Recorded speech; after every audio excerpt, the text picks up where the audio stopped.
Welcome to Global Insiders Podcast. I am Ryan, the peripatetic one, bringing you information about opportunities relating to jobs, traveling, and any information that can elevate you to your rightful place in this thing called life. You can find more information and how-to methods on globalinsidersgroup.com. That is insiders with an S. And here is today's show.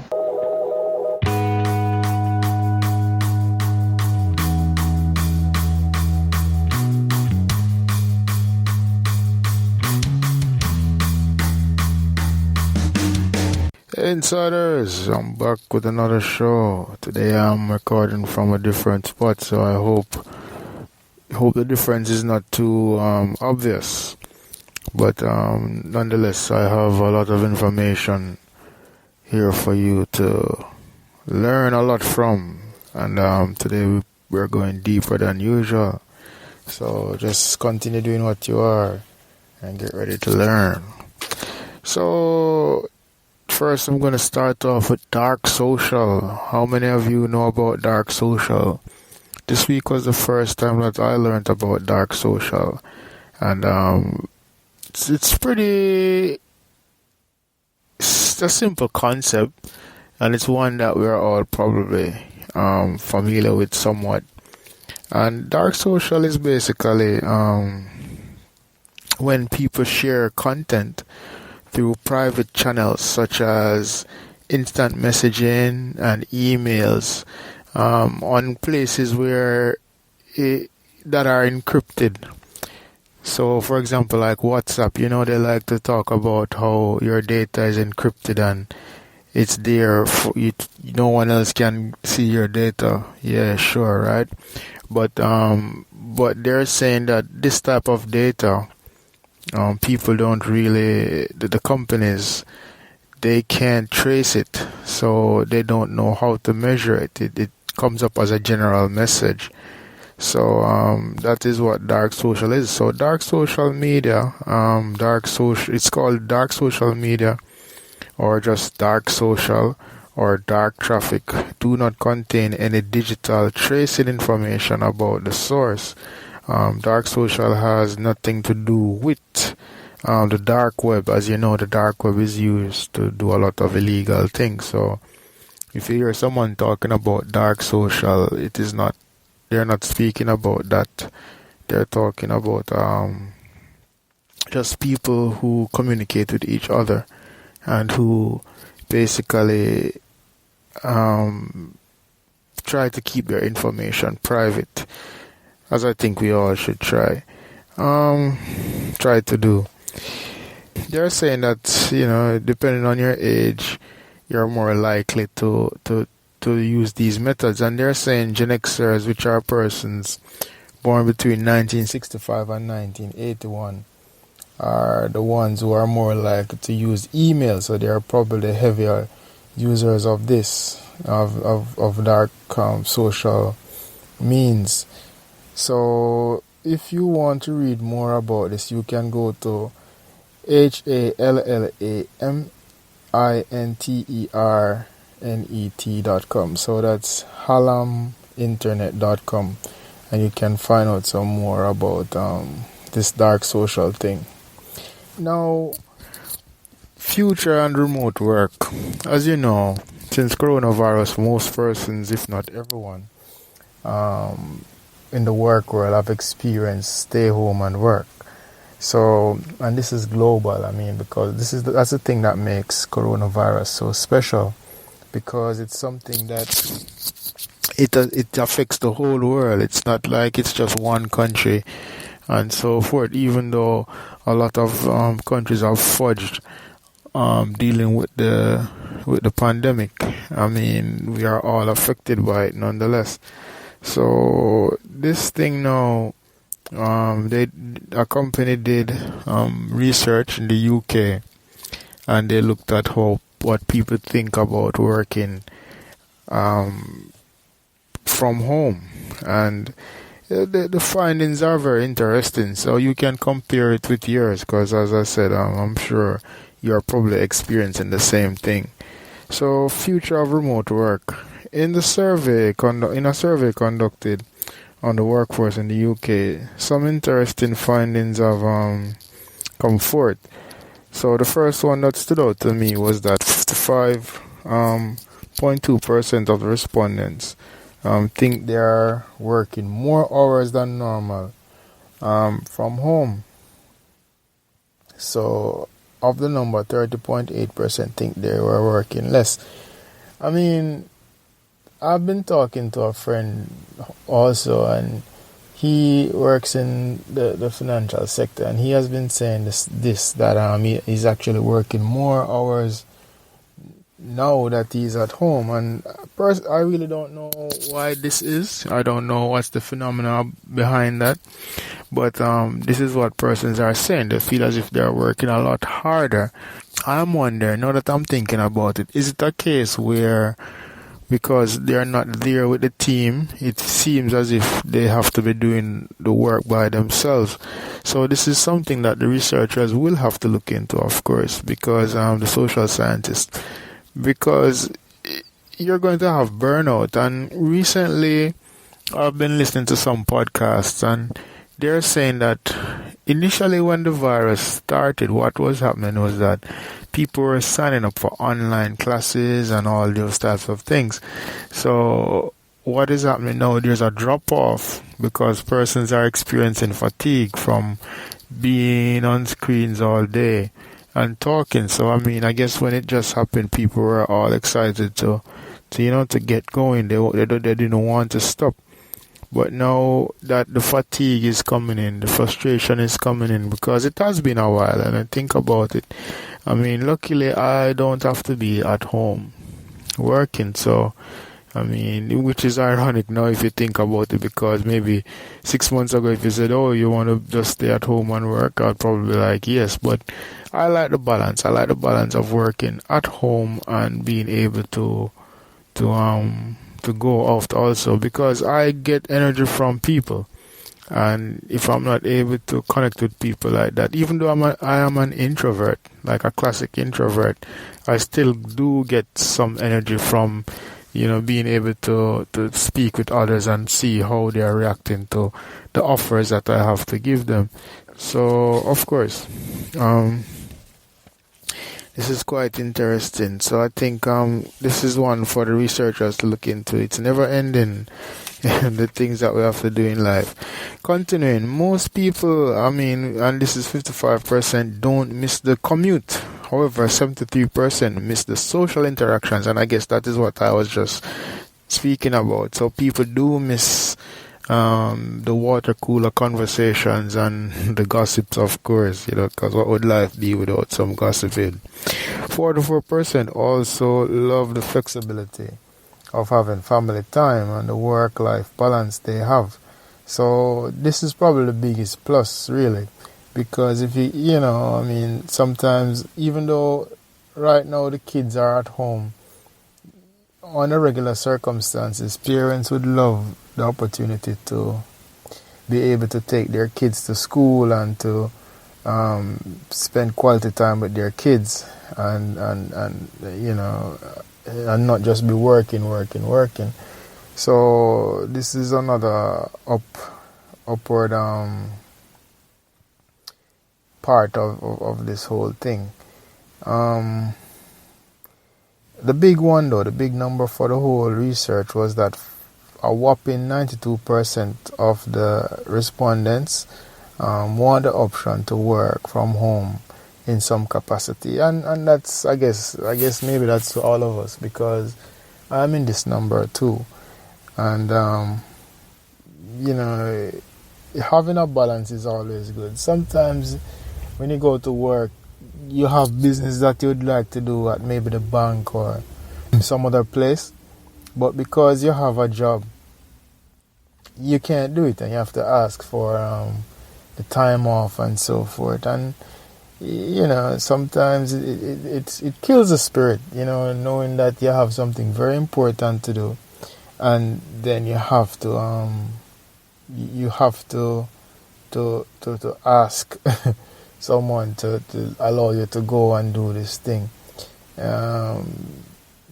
maybe it's just my ego, but at the same time, I think there should be a situation where you're able to balance that out. So, yes, that's my position with that one. But of course, if you want to continue, you can go to Visual Capitalist and get more information on this, alright? The next one is the internet is going through changes. It's been the argument that the internet is not a perfect place. For many of us, the technology is at us and we look at it and we're like, okay, this is it. This is all that there is to it. But there can be change and we can have a better situation. And that is what these writers are saying, the writers in the Independent in the UK. They are saying that the internet should change and the internet can change and we should do better. So, according to the article in the Independent, it is time for the internet to change. Online life should be improved. It should be a more caring place that as we have been seeing, especially during the first months of the coronavirus, of the pandemic, where we see technologies and to come with good ideas to help the world be a better place, trying to change trading routes, so to speak, so as to allow products to be created to help with the dispelling of this horrible pandemic. So technologists, policymakers and innovators of all kinds should keep on this path and they should rally to build the next generation of products and services for a safer, more humane online life. None of us should disagree with this, and I hope none of you do. And this, to me, is something that would be very nice and wonderful if we could get this done, because you have a lot of persons who have died from bullying and died from some of the products that are on because they get suicidal thoughts because they feel as if their life isn't going in the right direction, and as if they feel as if they're unsuccessful. Recently I saw a meme saying that a particular social media have the kids, young people who are under the age of 24 feeling as if they're unsuccessful at that age, and they haven't even started to live life. And I can honestly say that. I mean, you don't start really living until you're 30, if you ask me. Yes, you should be working very hard, especially if you can from your teens, but no matter what you do, like emotionally, you really start feeling life at that age, because when you're so young, when you're in your 20s, you're so young, you're so fit, you're so energetic that life, you don't have time to think about life. But when you hit your 30s now, you start feeling it. You start saying, okay, you start having that empathy where you can see the rest of the world and feel the pulse of the world, so to speak. What you do with the knowledge you get, it's up to you, but at that point, that's when you start feeling a difference. You start feeling human.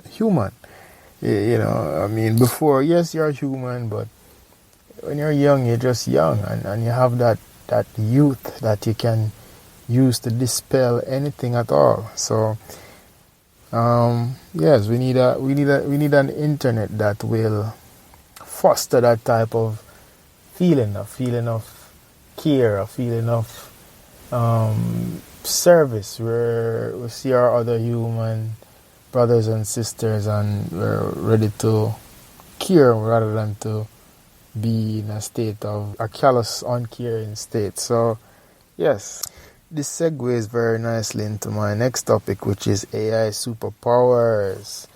I mean, I am currently reading AI Superpowers, China, Silicon Valley, and the New World Order by Kai-Fu Lee. Oh, wow, this book is wonderful. I mean, these days there are so many books out there that, you feel as if though, the information is too much, and some of it is just so, as I would say, cookie cutter, and it's not fulfilling. It's not teaching you anything. But this book by Kai-Fu Lee, AI Superpowers, I recommend every single one of you who is listening to this to get it, because there are some changes happening in the world and we all can feel it, but this book is really explaining these changes, right? So this book it's revelatory, and it shows how China has caught, and in some cases passed, the United States with AI technology. I mean, the writer also talks about the documentation, the decimation rather, of traditional jobs. However, he states that all is not lost, as humanity cannot be replaced. So we have to just, well, as I said, it was a nice segue.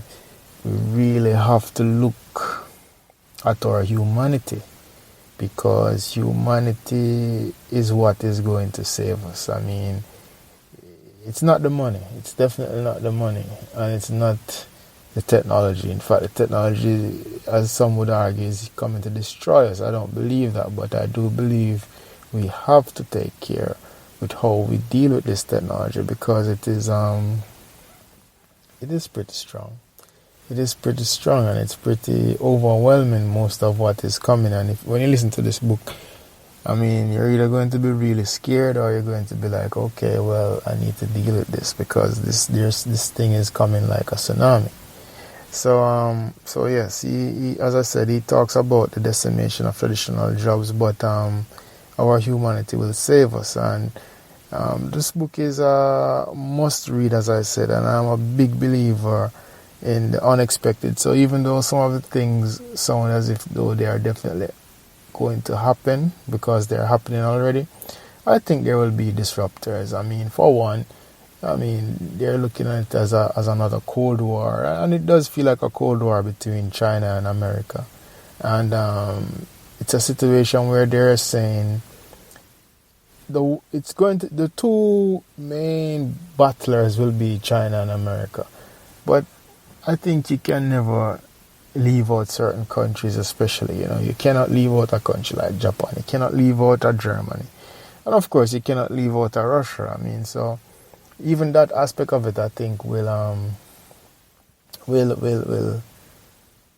change the mood, and also the bad guys will show up eventually, because as much as the bad guys they just need time to adjust themselves, and then they get in the game, and then they start doing things that no one even thought about before. So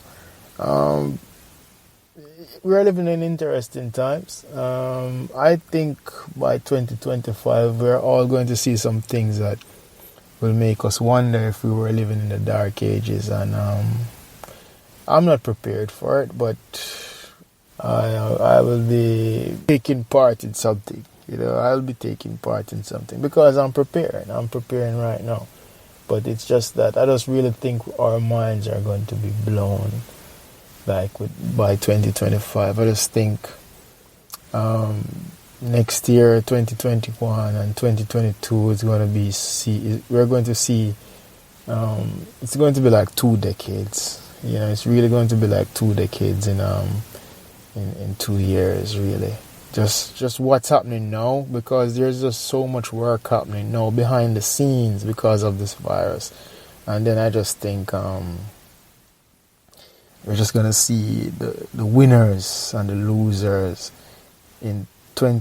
come the ending of 2021 and the beginning of 2022. So 2022, we're gonna have some people are gonna be really happy, and then you're gonna have some people are gonna be really sad. And I am working to be one of the happy ones, definitely. And if I'm happy and you guys stick with me, you're going to be happy too, because I am sharing everything that I learned with you guys, definitely. So just stick around with the show. Alright, next, and finally, let's go to jobs, and this is still sticking with the AI situation. I mean, I was inspired to do a quick research and to see what jobs will be good for our persons during this period, because yes, we're talking about joblessness, but at the same time we're not going anywhere. And as I said, I'm going to be here teaching you about what is supposed to be done and what you can do to stay in the game. So as I said, after reading about how important AI will become, I had to start researching jobs in the field, and this is what I came up with. So here is a quick list, okay? Computer scientists and computer engineers. These guys will be very important and much needed in the future. Software analysts and developers, algorithm specialists, research scientists and engineering consultants, mechanical engineers and maintenance technicians, manufacturing and electrical engineers. Okay, next, persons who are working with robotics and tools surrounding robotics will be very important. Also, medical health professionals working with artificial limbs and prosthetics, heavy equipment that will be dealing with vision restoration and so forth, military and aviation electronics, and of course things to help with wars, such as simulators for drones and other things. Also, graphic art designers, digital musicians and entertainment producers, textile manufacturers and architects.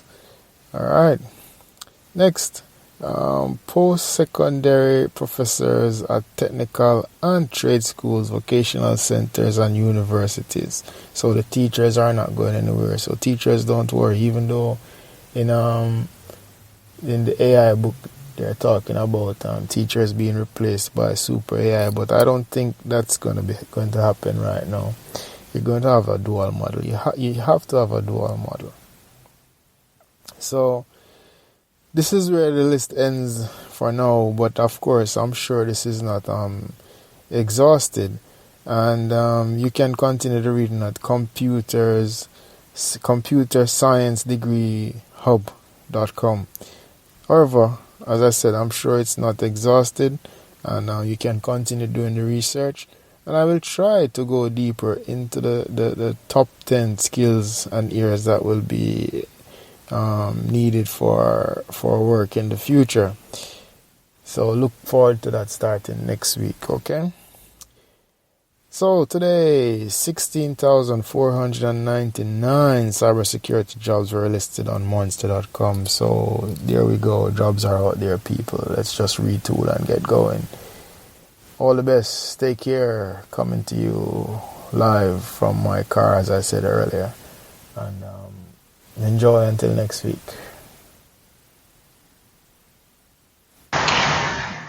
Thanks for listening today. I hope you are inspired. You can find more helpful and motivational material at globalinsidersgroup.com. That is, insiders with an S. You can also keep in touch at Global Insiders on Instagram.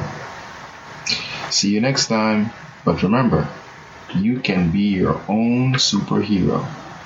Bye.